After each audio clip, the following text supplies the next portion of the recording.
All right, welcome back, third graders, and welcome to lesson 3 of module 3 of math.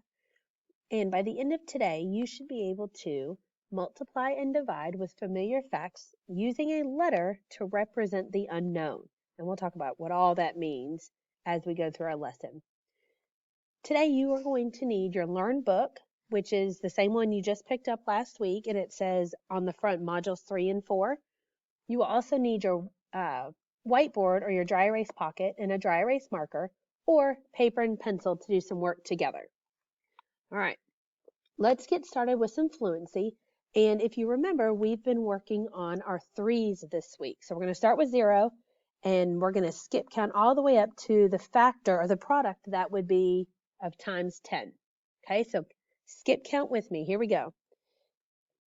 0, 3, 6, 9, 12, 15, 18, 21, 24, 27, 30. Let's do it again. We'll start at 0 and go up. Let's go a little faster. 0, 3, 6, 9, 12, 15, 18, 21, 24, 27, 30. Good. Now this time, I'm going to actually erase a few numbers and leave them blank here. And let's see if we can say what goes in those blanks as we're skip counting through. This helps us try to work on memorizing what comes next.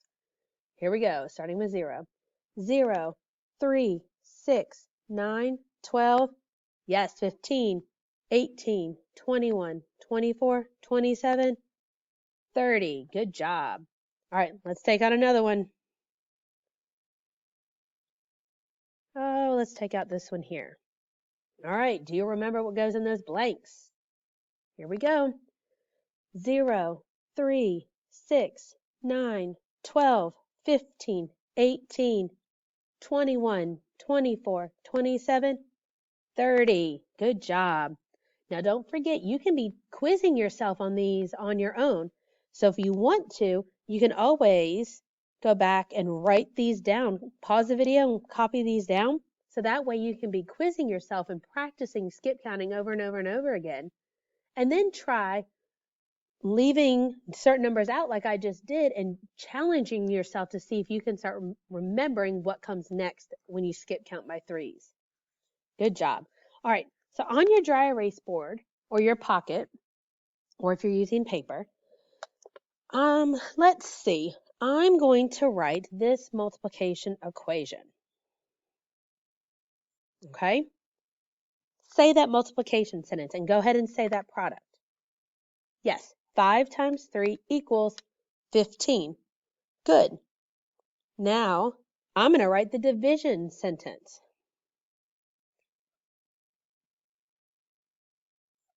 Okay, now you write this division sentence and go ahead and put what belongs here in the blank. Yep, you should have put a 5. Very good. They are related facts. Good job. All right, let's try this one. Erase your board if you need to. If you still have space, keep going. All right, write this multiplication sentence with me. 4 times 3 equals, and then go ahead and write that product. What does 4 times 3 equal? Yes, you should have put 12. And now let's write the division sentence that is related to this multiplication sentence. Yep, we're going to start with division because that's our total, or 12 because that's our total. And let's do 12 divided by 3 equals, and then go ahead and write what should go here. Yep, that's right. It should be 4. Good job. All right, I'm going to challenge you. Take a look at this one. You don't need to write it unless you really want to. I'm going to change where our blank goes. So now it's going to be blank times 2 equals 10. What is this unknown factor? What's the unknown number? Yep, it should be 5. 5 groups of 2 equals 10. Okay, now write this on your board. We're going to write this division sentence.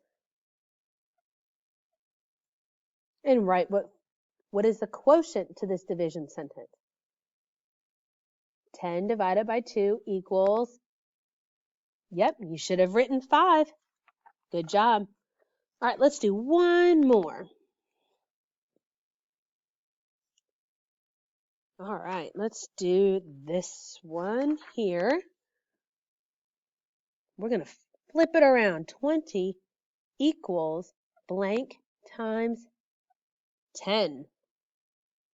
Ooh, what is this factor? How many groups of 10 equal 20? Yep, it should be a 2. Good job. Now let's flip it around and let's write the division-related sentence here. Let's do 20 divided by 10 equals what? Yep, it should be a 2. Great job. All right. All right, just set that off your board and your dry erase marker off to the side for a minute. And I would like for you to open up your Learn book and open it up to page 17. Open to page 17, and we're going to work on our application problem together.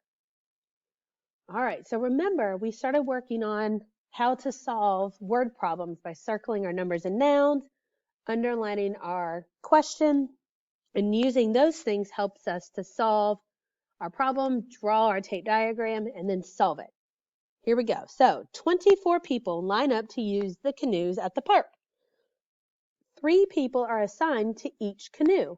How many canoes are used? All right, so let's go in and circle our numbers and nouns. So I've got a number here, 24. Even though it's written in word form, it's still a number. So we need to make sure we circle it. 24 what? Yep, 24 people. So go ahead and circle that whole part. Is there any others? Yes, good job. 3 people. Any other numbers? No, but I do see each canoe. So I'm going to keep that in mind that 3 people are assigned to each canoe. All right, and then our question. How many canoes are used? Good. All right, so let's think to ourselves, what is our total, or do we know our total? What is it that we're looking for? Good. So yeah, we're going to use that information to help us create this tape diagram. So let's go ahead and draw a tape diagram. It doesn't need to be super huge. Okay. Now, we're looking to find how many canoes are used. And then it says 24 people line up to use those canoes. And 3 people are assigned to each of those canoes. All right, so I'm working with people, but then my question's about canoes. So that tells me right there I'm not going to add or subtract things because I'm not working with all the same unit. I've got people, and canoes. All right, but I know my total. How many total people are there? Yeah, there's 24. So I'm going to mark on my tape diagram here where 24 goes. And remember, we're notating this or marking this on our tape diagram. So we know that from beginning of our tape diagram to end of tape diagram, that whole thing is representing all 24 people. Okay? Then it says 3 people are assigned to each canoe. How do we show that in this tape diagram? Yeah, we sure could. We could go ahead and partition off a part and say, all right, well, these people, and how many people is it? Yep, 3 people. So 3 of these 24 people are getting into this one canoe. So I'm going to draw my 3 people in that one canoe. Right?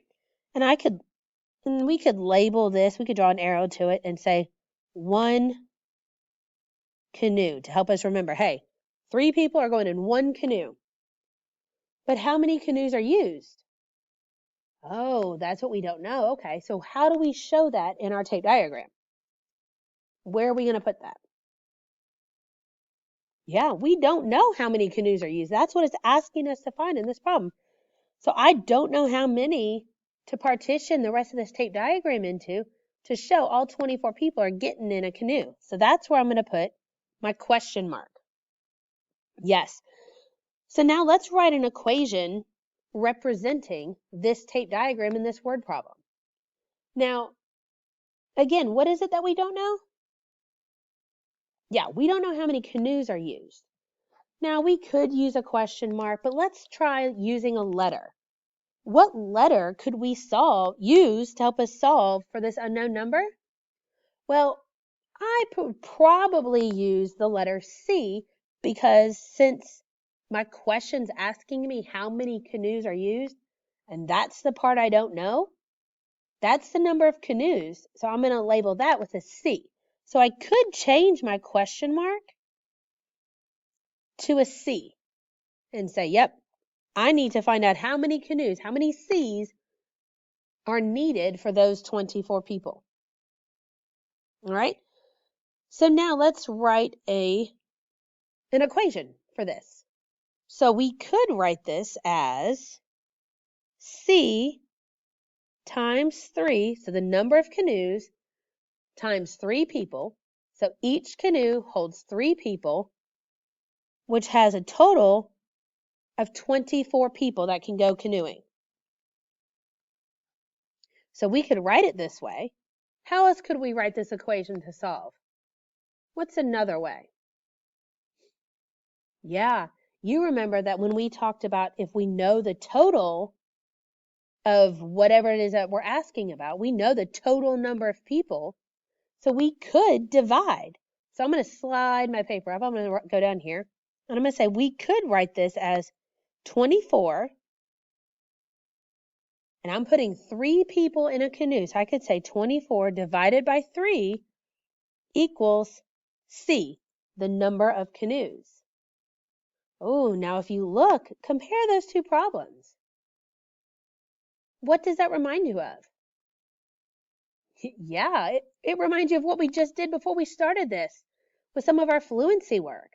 Yeah, we were writing related facts, flip-flopping it, and we were using those to help us solve for the multiplication or vice versa and use a multiplication to help us solve the division.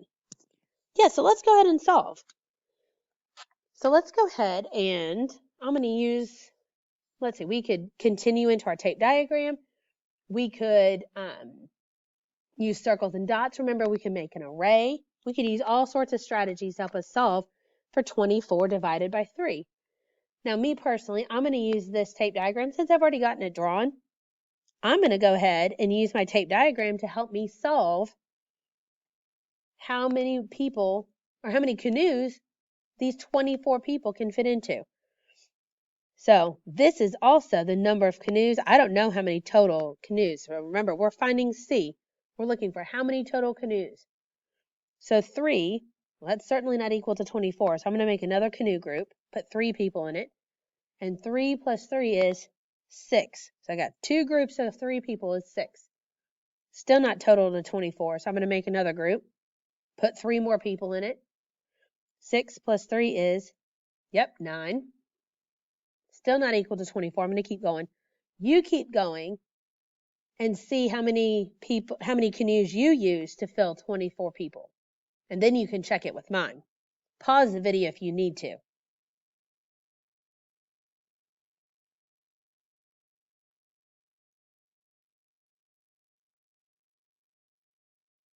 Oops. I got carried away with my skip counting. I was starting to put those inside the problem instead of my 3 people. Remember, we got to put 3 people in each group. And then my skip counting is going across the bottom. So 15 plus 3 is 18. 18 plus 3 is 21. And then 21 plus 23 is 24. Good. So now I've used all 24 of my people. All of those people are all in canoes.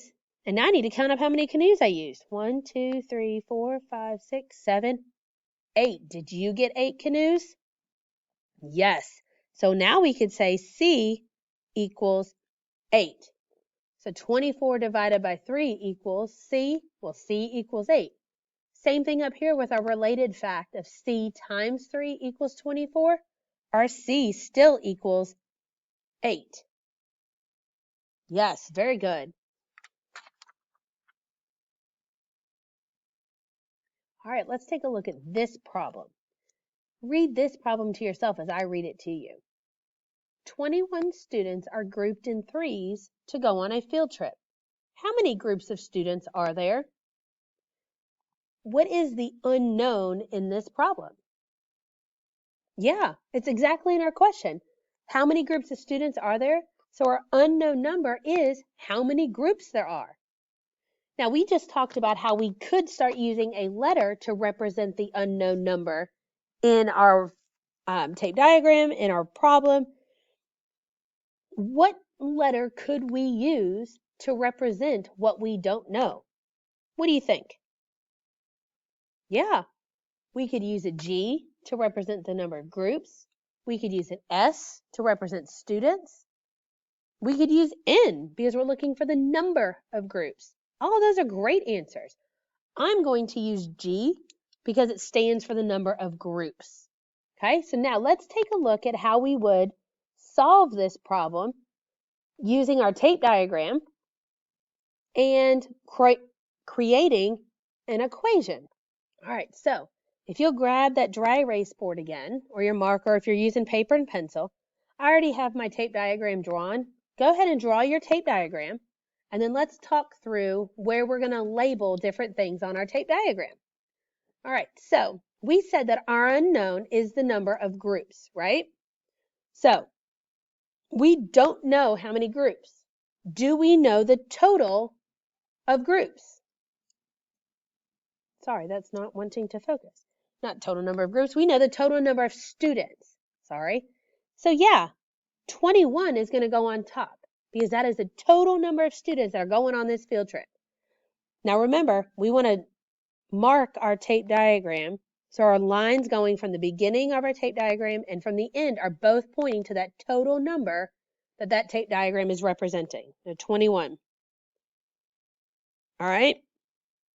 So now it says 21 students are grouped in threes to go on a field trip. How many groups are there? So again, we're looking for the number of groups, right? And we said that we were going to use G to equal the number of groups. And this might be a symbol that you see us use a lot, this hashtag. Really, it's not just a hashtag. It does mean or represent number instead of writing out the word number. So you might see us use that a lot this year. So G equals the number of groups. We already said that that was our unknown. Now, how are we going to show this in our tape diagram? Right. It said that we are grouping our students into threes. So kind of like what we did on the application problem, I'm going to partition my tape diagram. Here's one group. How many students are in that group? 3. Yes. Go ahead and pause the video, and I want you to see how many groups of students you can make by skip counting like we did on the last problem. Yes, now check your work with mine. So I kept drawing groups, putting 3 in a group, and I used underneath to help me skip count. So I knew when I got to the total number of students that went. Now, how many groups did we use? Well, we can find that from our tape diagram now. Let's count up how many groups we made. 1, 2, 3, 4, 5, 6, 7 groups. Yes, very good. So we could say that G would equal 7.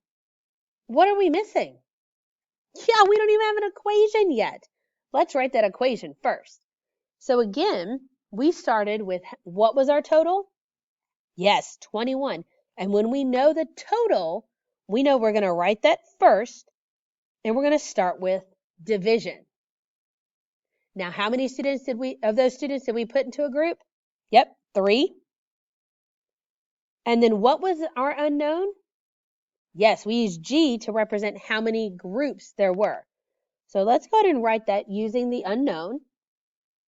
Let's write a related fact before we fill out what G equals. What is a related fact we could write? And remember, when we talk about a related fact, let's write it as a multiplication sentence.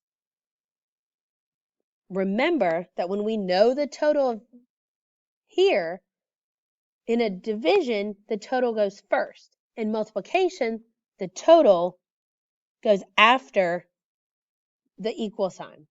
So this time we could write 3 times G equals 21. And in both cases, what does G equal? Well, we found that in our tape diagram. G equaled how many groups? Yes, 7. G equals 7 groups. Very good. All right. So let's erase that on our dry erase board, and let's look at another equation. Let's look at this problem. Write this one on your board. 24 equals 4 times R. All right. Okay. So let's solve for this. How would we solve for this? Well, we know how many groups, don't we? And we know our total. Now we just need to find out how many are in each of our groups. Because remember, multiplication is number of groups times how many is in a group. So let's use a tape diagram to represent this problem. Go ahead and draw your tape. Label your total. Okay, so our total goes up on top. Now we said our 4 is it how many's in a group or how many groups there are?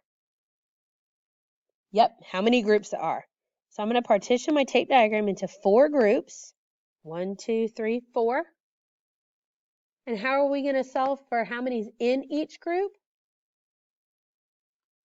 Yeah, we could split them up. Sure. Let's do that. So when we know the total and the number of groups, we can fair share or share out that 24 and put 1 in each group until we use all 24. Because remember, our total number is 24. So I'm going to put 1 in each group. And then once I get to the end of my groups, I'm going to start back over at the beginning. But I'm going to keep a continual count. So 1, 2, 3, 4. Start back over with 5, 6, 7, 8, 9, 10, 11, 12, 13, 14, 15, 16, 17, 18, 19, 20, 21, 22, 23, 24. Yep, we need to stop because I have a total of 24. And if I look real closely at each of my groups, are each of my groups equal? Yes, they are. So we know we probably partitioned those correctly. Now, R is how many is in one group, in each of our groups. So whatever's in this group should be in this group, should be in this group, should be in this group. So how many did you find in this group? Okay, how many's in this group? Yeah, how many's in this one? How many's in this one? Are they all equal? Yeah. So what does R equal? Yes, R equals 6. Great job. All right. Let's look at one more. So erase your board. All right. So let's write this equation. Let's do 27 divided by B equals 3. 27 divided by B equals 3. Oh, goodness. All right, so now, what is this? Yep, that's our total. That could be the number of groups or the number in each group. We don't really know. And that could be whatever's left, right? Let's write a related fact for this problem. How would we write this as a related fact? Yeah, good job. So we could do B times 3 equals 27. I'm so glad you remembered that at the end of a multiplication sentence is the total. All right, so how would we solve for this? Yeah, kind of like what we just did a few minutes ago. Let's draw that tape diagram to help us decide the value of B. So let's draw our tape. And again, what's our total? And where does that go? Go ahead and do that on yours. Yep, check yours, see if it matches mine. Good. Okay. So what am I going to do in my tape diagram? Ooh, yes, good remembering. Our first number is usually the number of groups. So I don't know the number of groups. but I do know how many's in each group. So again, this is very much like the ones we did during our practice problems a minute ago. So I'm going to make a group, and I'm going to put 3 in that group.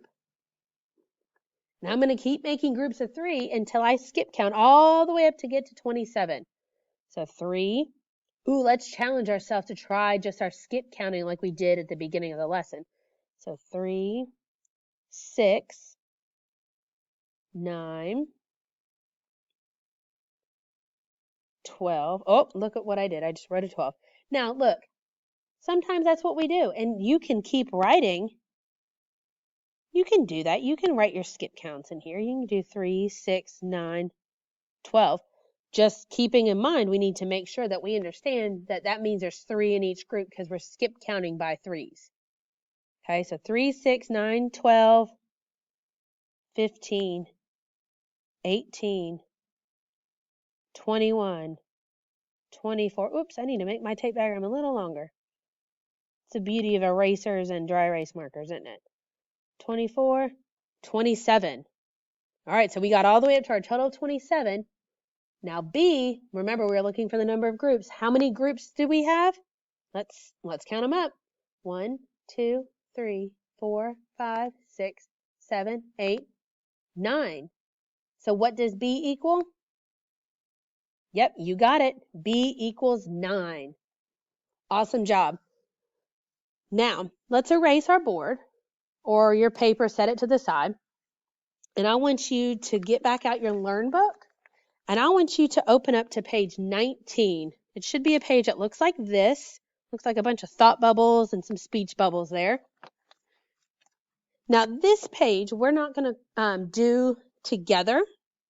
If you want to work on this problem or all these problems on your own, you are welcome to. And if you want to send your teacher or Miss Tilly or myself the answer to the riddle at the bottom, just to check and see if you're right, you are more than welcome to. But for what we're going to do in class today, I'd like you to flip over to page 20. Page 20. All right, and number 2 says, Lana buys 3 t-shirts for $8 each. So since it said it right there next to 2, I know that I'm going to use that information for both A and B here. But we're just going to focus on A right now. So our information, our numbers and nouns, let's go ahead and circle those. We see a number, 3. 3 what? Yep, 3 t-shirts. And I see $8. And they're $8, so I'm going to circle that. And then I see that word each. I'm going to keep that in mind. So every single t-shirt I've got is $8. Then it said, our question, what is the total amount Lana spends on 3 t-shirts? Use the letter M to represent the total amount of money Lana spends and then solve the problem. All right, so let's underline our question. What is the total amount Lana spends on 3 t-shirts? All right, so let's ask ourselves, do we know the total or do we need to find the total? Let's think about the question that it asked. Right, we need to find the total. So the total is now our unknown number. And it says to use the letter M to represent our unknown number. Okay, so what is our equation? Go ahead and write down what you think it would be. Pause the video if you need more time. Now it says she bought 3 t-shirts and each of them were $8. So that means I'm going to do 3 times $8. And then our total was M. So your equation should look like mine. And now we need to solve this problem because it asked us to go ahead and solve the problem and find out how much money she spends. So this means I have 3 groups of $8. So I could draw a tape diagram. And my total is M. That's my unknown. I'm going to put that up at the top. It says I have 3 groups and $8 are in each group. Label your tape diagram and then check it with mine. Pause the video if you need to. Yep, so I'm going to make my 3 groups, 1, 2, 3. And it said if each group represents a t-shirt, this t-shirt costs how much? Yep, $8. So I'm going to label that. Let me scooch that over so I can get my dollar sign in there. $8. If that t-shirt costs $8, what does this one cost? Yep, $8. If those two each cost $8, what's this one? Yep. And now we just need to solve. So we can skip count by threes 8 times. Yeah. Think back to our skip counting. Use your fingers if you need to help. 3, 6, 9, 12, 15, 18, 21, 24. Good job. See, that skip counting comes so handy. So how much money did she spend? Yep, $24. What does that $24 represent? Yes, the total number of money. And our total number of money was represented by the letter M. So M equals $24. Good job. All right, we're going to move on to B. All right, so let's take a look at B. It says, if Lana hands a cashier 3 $10 bills, how much change will she receive? Use the letter C in an equation to represent the change and then find the value of C. So again, remember this letter C is our unknown number. All right, let's see. We've got some more information to circle here, and it says 3 $10 bills. So I'm not just going to circle the 3 and the 10. The 3 goes with the $10 bills. I'm going to circle all of that together. Then it says, how much change will she receive? All right. So first, what do we need to do? Okay, we could. It's asking us to find how much change she will receive. So again, let's start with our unknown and let's create our tape diagram around this unknown. All right, so let's draw our tape diagram. All right, how much change will she receive? So we want to know what's the leftover. Okay. Now it says that she hands the cashier 3 $10 bills. Do we know the total of that? No. Okay, so let's start with this first. We don't know the total, and it says 3 $10 bills. So how many parts am I going to partition this tape diagram into? Yes, 3. Good job. So go ahead and do that on yours. And then what is this, each of these represent? Yes, a $10 bill. So I'm going to put a $10 in each of those boxes. There's one $10 bill. There's this $10 bill. Here's this $10 bill. So how much money is that all together? Yes, $30. Okay. Now, it says how much change did she receive? Well, if I'm receiving change, what does that mean I'm doing? Yes, I'm paying for it. Well, it doesn't say that in this problem. So that tells me I need to go back to the first problem, A, because remember she bought shirts? How much did she spend buying shirts? $24. Yes. So now I know how much money I gave the cashier. I know how much I spent. Now I need to figure out how much change I'm getting back or Lana is getting back. So in this case, this is step 1 of this word problem. This was part 1. We had to figure out how much she was given because it just said 3 $10 bills. So she gave the cashier a total of $30. So now let's draw another tape diagram to show and represent how much change she's going to be getting back. And this is where I think about those part, whole boxes. So I could say this whole one is representing my $30 that was given. How much of it did she spend? Yes. And we got that from up here. Remember, 3 times 8 for those shirts. And I'm going to label that with what I know, the $24 that she spent minus, or what's left over, is C, how much is left. $24 plus this gives me my 30. Part, whole. Because it's saying dollars, changes in dollars. So all of our nouns, all of our units are all the same, which is why I can either add or subtract. So if I know my whole and I have one part, but I'm missing this part, what operation do I use? Yes, Whenever I'm missing a part, I'm going to subtract. And I'm going to subtract the total minus a part I know to give me my leftover. Go ahead and solve for what 30 minus 24 is. Yes, I got 6. Did you get 6? And she should receive $6 in change. Good job. All right, one more problem. Let's look at the next page, page 21. So turn right on over to the next page. And let's read this problem together as I read it aloud to you. Miss Potts used a total of 28 cups of flour to bake some bread. She used 4 cups of flour for each loaf of bread. How many loaves of bread did she bake? Represent the problem using multiplication and division sentences and a letter from the unknown. So, just looking at this last part, what we have to do, we have to write the equation, multiplication, and a division, and then in both of those equations, use a letter for the unknown number.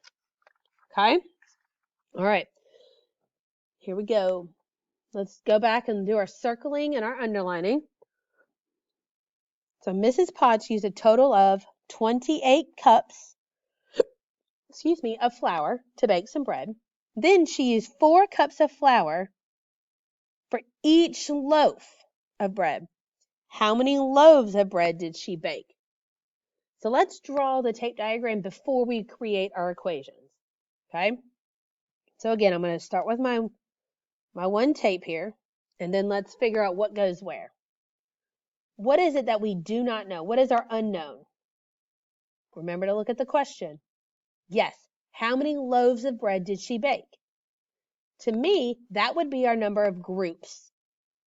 Okay? Because my other option is flour, and I'm putting flour into the bread, right? What is my total?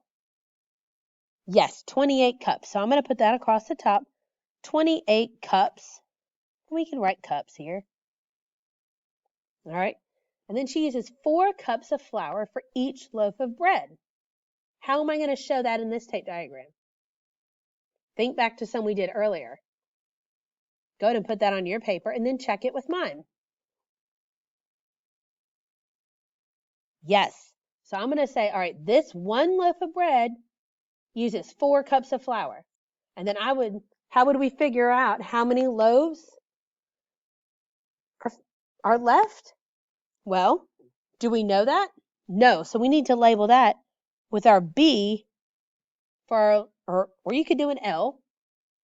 I'd stick with B rather than L. B as an L, if you think about it, looks an awful lot like a 1, and you don't want to get confused.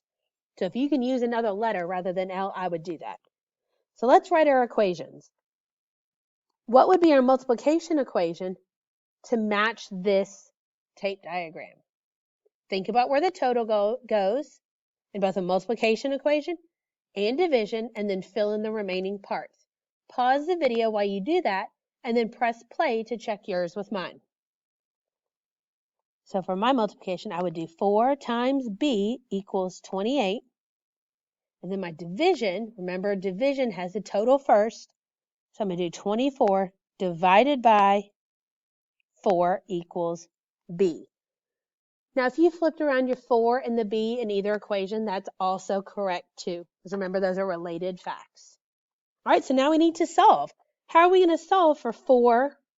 How many loaves of bread can you make using 28 cups of flour? All right, well, let's find out. Let's do a different strategy. Let's maybe do, let's draw out our loaves. Let's draw that. So I'm going to draw a loaf being a rectangle. And I don't know how many loaves, but remember, whoops, I'm getting ahead of myself here. But remember, each loaf uses 4 cups. So in here, I'm going to put 4 dots. But I need to keep going. I need to keep drawing loaves with 4 in it until I get 28 cups. So there's 4. And I draw another loaf. There's 5, 6, 7, 8, 9, 10, 11, 12, 13, 14, 15, 16, 17, 18, 19, 20, 21, 22, 23, 24. Oh, I ran out of space. Let me go back over here. 25, 26, 27, 28. Let me go back and make sure I just used 28 cups. 1, 2, 3, 4, 5, 6, 7, 8, 9, 10, 11, 12, 13, 14, 15, 16, 17, 18, 19, 20, 21, 22, 23, 24, 25, 26, 27, 28. Yep, I used 28. And all of them look like they have the same amount in them. So let's find out, how many loaves were we able to make? Count them up and then check your answer with mine. So I would say B equals, because remember B represents my loaves of bread. So B, she was able to make 7. 7 loaves of bread is made using 28 cups of flour. Very good job today, guys. It's very important that you draw out your tape diagram to match what's happening in the word problem, and then use our strategies for multiplication and division to help you solve for the unknown number. Okay? You are welcome to try number 4. Number 4 is a challenge, but remember, you do need to complete page 23, which is your exit ticket.